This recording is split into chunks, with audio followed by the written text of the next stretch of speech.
Hello everyone. આજે એક વિચાર એવો આવ્યો કે દુનિયાની અંદર લોકો ઘણી બધી વસ્તુ જીતવા માંગે છે, ઘણા આગળ જવા માંગે છે, ઘણી બધી વસ્તુને કંટ્રોલ કરવા માંગે છે, એમની આસપાસ થતી વસ્તુઓને કંટ્રોલ કરવા માંગે છે. પણ મારા મત અનુસાર માણસ જો ખાલી પોતાના મગજને જીતી લે એક વખત, તો બીજી બધી વસ્તુ જીતવાની એને કદાચ જરૂરિયાત નહીં પડે. એનું કારણ એવું છે કે મગજને હું સમજુ છું એક ટાઈપનું એક ફિલ્ટર છે. આપણું જે મગજ છે આપણા માટે એક ટાઈપનું ફિલ્ટર છે.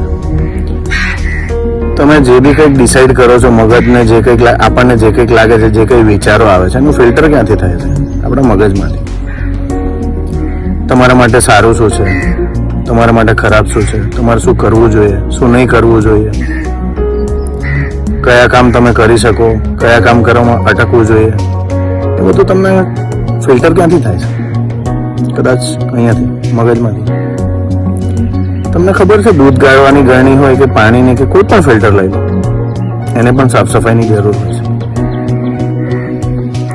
ઘણા લોકોને આપણે જોયા છે ને કે જેમના આપણી આસપાસના લોકો એમના મગજ ખરાબ હોય છે, એમના ડિસિઝન ખોટા આવતા હોય છે, એ ખોટી વસ્તુ બાજુ વળતા હોય છે.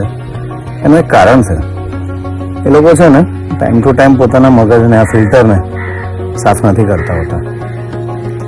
ફિલ્ટર સાફ સફાઈ કરવાની જરૂર હોય છે. જો ચાની ગળણી, લોખંડની ગળણી હશે ને તો ગેસ પર બાળીને એને ચોખ્ખી કરતા હશે. ઘરમાં લેડીઝોને પૂછજો, ના ખબર હોય તો. દૂધની ગળણી દૂધ ગાળ્યા પછી સાફ કરીને મૂકવાની હોય છે. પાણીના ફિલ્ટર અમુક ટાઈમે આપણે સાફ કરવા પડશે. કોઈ પણ ફિલ્ટર, એને પણ ફિલ્ટરને બી સાફ સફાઈની જરૂર હોય છે. અને જો ના સાફ કરો ને તો જે આઉટપુટ આવે ને એ પણ ગંદુ જ હોય છે, ખરાબ જ હોય છે. તો આ ફિલ્ટરને સાફ નહીં કરો ને તો એના આઉટપુટ પણ ખરાબ જ આવશે. એટલે ટાઈમ ટુ ટાઈમ તમારા મગજના ફિલ્ટરને સાફ કરતા રહો. જય શ્રી કૃષ્ણ.